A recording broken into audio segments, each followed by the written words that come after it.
Nous sommes bel et bien dans le livre des Actes des Apôtres qui parle de la propagation de l'évangile. Dans ce livre, il est question de révéler, il est question d'étudier en profondeur l'œuvre de Jésus-Christ de Nazareth afin que le peuple puisse connaître notre Sauveur véritablement. Et un de ses choix, qui est l'apôtre Paul, ici, il comparait devant le tribunal religieux qu'on appelle le Sanhédrin.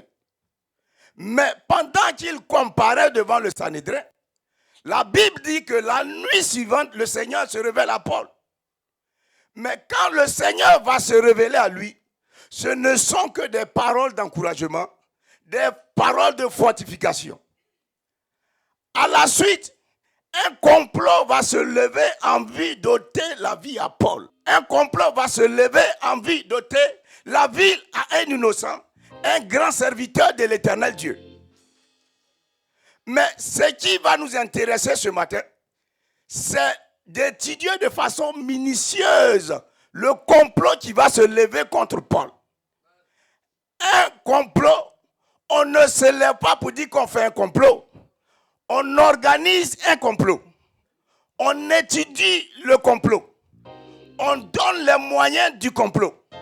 On voit jusqu'où le complot peut aboutir afin qu'il puisse atteindre l'objectif véritable.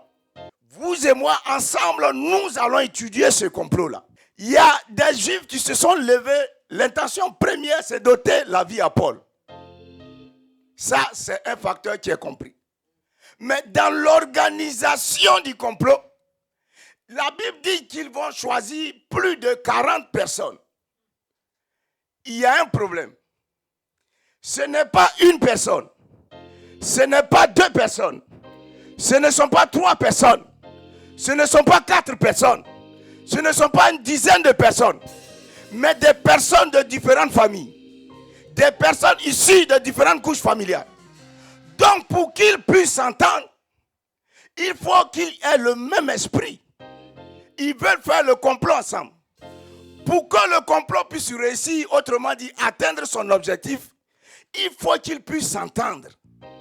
Mais à ce niveau, je peux dire que c'est un acquis. Parce qu'ils déjà, ils se sont entendus ensemble pour ôter la vie à Paul. Que quelqu'un dise avec moi, l'aspect numéro 2, ce qui va m'étonner, c'est qu'ils vont jurer de ne point manger, de ne point boire. Juste à ce qu'ils puissent atteindre leur objectif. Mais encore plus étonnant, c'est qu'ils associent le nom de Dieu dans leur sale besogne. Comment voulez-vous ôter la vie à quelqu'un? Comment voulez-vous ôter la vie à un serviteur de l'Éternel Dieu? Quelqu'un sur qui le Seigneur compte. Quelqu'un sur qui l'Éternel Dieu a donné une parole. Et vous invoquez le nom de l'Éternel Dieu dans votre sale besogne afin d'accomplir votre mission. Le temps de prendre les 40 personnes, la Bible ne nous le dit pas, mais ce ne sont pas des personnes oisives. Ce ne sont pas des personnes qui n'ont rien à faire. Ce ne sont pas des personnes qui n'ont pas de femmes. Ce ne sont pas des personnes qui n'ont pas d'enfants.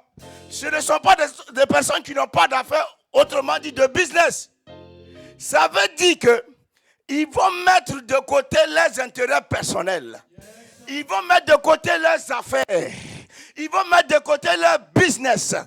Ils vont mettre de côté leurs revenus mensuels. Sachant que c'est à travers de leurs affaires qu'ils ont le souffle, qu'ils ont la vie. Ils vont mettre ça de côté pour aller faire quelque chose d'autre.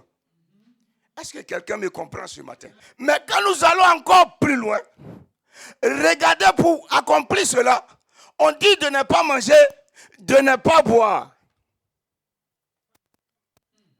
On ne sait pas combien de temps la sale besogne va prendre. On ne sait pas combien de temps cela va durer. Mais si au milieu de quelqu'un a faim, il doit s'abstenir forcément pour faire cela. Il ne doit pas manger. Même si tu es malade, à travers l'objectif qu'on veut atteindre, tu es obligé de t'abstenir de manger. Même si tu as faim, même si le docteur a dit que tu vas mourir aujourd'hui, tu vas t'abstenir parce que vous êtes entendus d'un commun accord pour accomplir quelque chose. Regardez encore le sacrifice de ces personnes. La Bible déclare que ils décident d'aller voir les principaux sacrificateurs et les anciens. Quand ils vont voir les principaux sacrificateurs, ils ont bien dit principaux sacrificateurs. Donc ce ne sont pas de petites personnes. Ce sont des autorités. Ce sont des personnes qui connaissent Dieu. Ce sont des personnes qui célèbrent Dieu. Ce sont des personnes qui adorent Dieu. Mais quelle audace d'aller demander à quelqu'un qui connaît déjà Dieu de venir m'aider à tuer une personne. Aucun ne s'est levé pour aller révéler ce qu'ils étaient en train de faire. L'entente est demeurée. L'amour est demeuré au milieu d'eux. La solidarité est demeurée au milieu d'eux. Juste pour faire le mal. Voilà un cœur. Autrement dit, le cœur de milliers d'assassins qui sont réunis. Or, ici, dans cette assemblée, quand on nous demande de faire quelque chose, ne serait-ce qu'une seule voix pour que la deuxième voix puisse suivre, il y a des dissensions au milieu de nous. Est-ce qu'il y a l'unité au milieu de nous pour servir Dieu? Est-ce qu'il y a l'amour de Dieu au milieu de nous pour servir Dieu? Est-ce que nous reconnaissons l'autorité de Dieu pour servir Dieu? Ton frère peut t'appeler, ta soeur peut t'appeler, ton voisin peut t'appeler, ton tuteur peut t'appeler de manière sourdine afin que nous nous levions pour détruire l'œuvre de Dieu. Il peut te dire, viens avec moi. Est-ce que tu as vu ceci? Est-ce que tu as vu cela? Est-ce que tu as vu ce qui se passe dans l'église?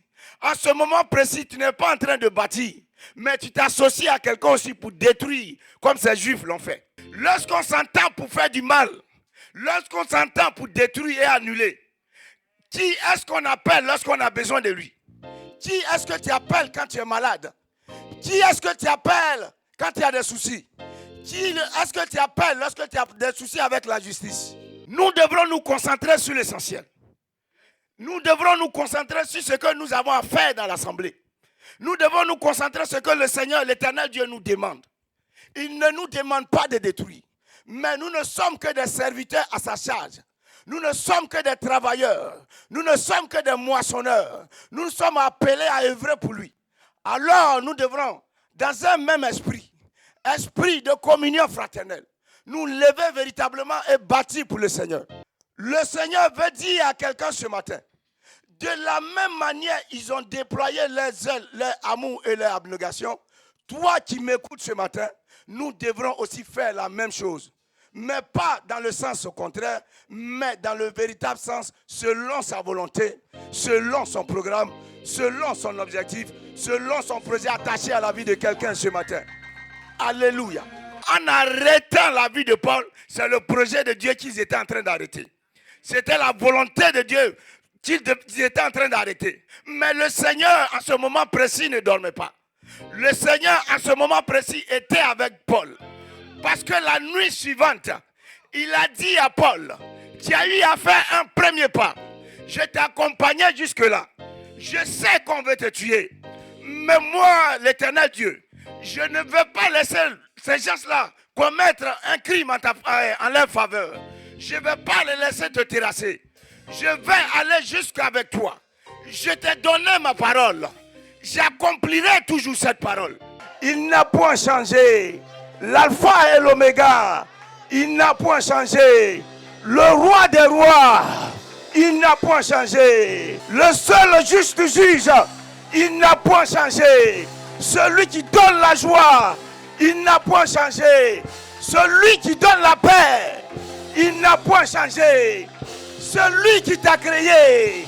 Celui qui m'a créé. Il n'a point changé. Elohim est son nom. Son nom c'est Emmanuel. Dieu au milieu de nous. Alléluia.